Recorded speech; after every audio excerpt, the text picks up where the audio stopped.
बिस्मिल्लाहिर्रहमानिर्रहीम।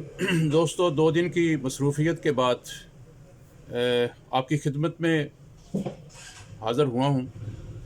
असल में हुआ ऐसा है कि मामू फ़ौत हो गए थे, फिर कज़न फ़ौत हो गए, तो दिल चाहा कि यार फ़ौतगी के हवाले से कुछ लिखा जाए।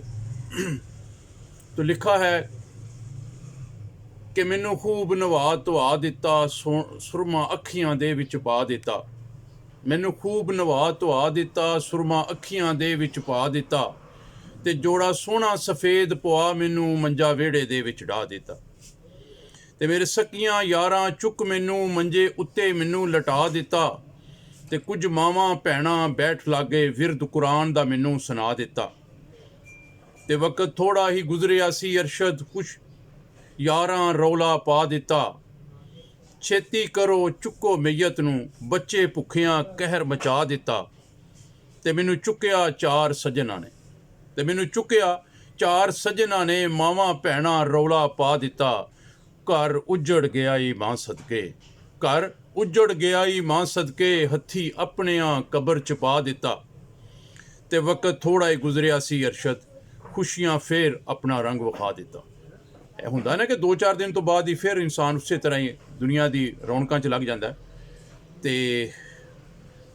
ਸਾਰਾ ਕੁਝ ਲਿਖਣ ਤੋਂ ਬਾਅਦ ਮੇਰਾ ਦਿਲ ਚਾਹਿਆ ਕਿ ਯਾਰ ਇਹ ਲੰਬੀ ਸ਼ਾਇਰੀ ਹੈ, ਇਹਨੂੰ ਥੋੜਾ ਜਿਹਾ ক্লোਜ਼ ਕਰ ਦਿੱਤਾ ਜਾਏ। ਤੇ ਫਿਰ ਮੈਂ ਇੱਕ ਹੀ ਸ਼ੇਰ ਲਿਖਿਆ ਜਿਹਦੇ 'ਚ ਸ਼ਾਇਰੀ ਪੂਰੀ ਸ਼ਾਇਰੀ ਪੂਰਾ ਮਤਲਬ ਜਿਹੜਾ ਸੀ ਉਹ ਸ਼ਾਇਰੀ ਦਾ ਉਹ ਸਮੇਟ ਦਿੱਤਾ। ਤੇ ਉਹ ਲਿਖਿਆ ਕਿ ਮੈਨੂੰ ਖੂਬ ਨਵਾ ਕੇ ਕੱਪੜੇ ਪਵਾ ਕੇ ਸਕੀਆਂ ਕੰਘੀਆਂ ਕੀਤੀਆਂ ਨੇ।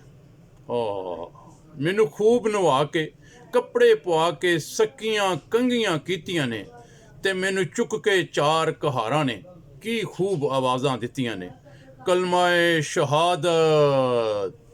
तो दोस्तों, इस तरह की प्यारी प्यारी शायरी लिखने में टाइम लगता है, बड़ी मेहनत से ये काम होते हैं।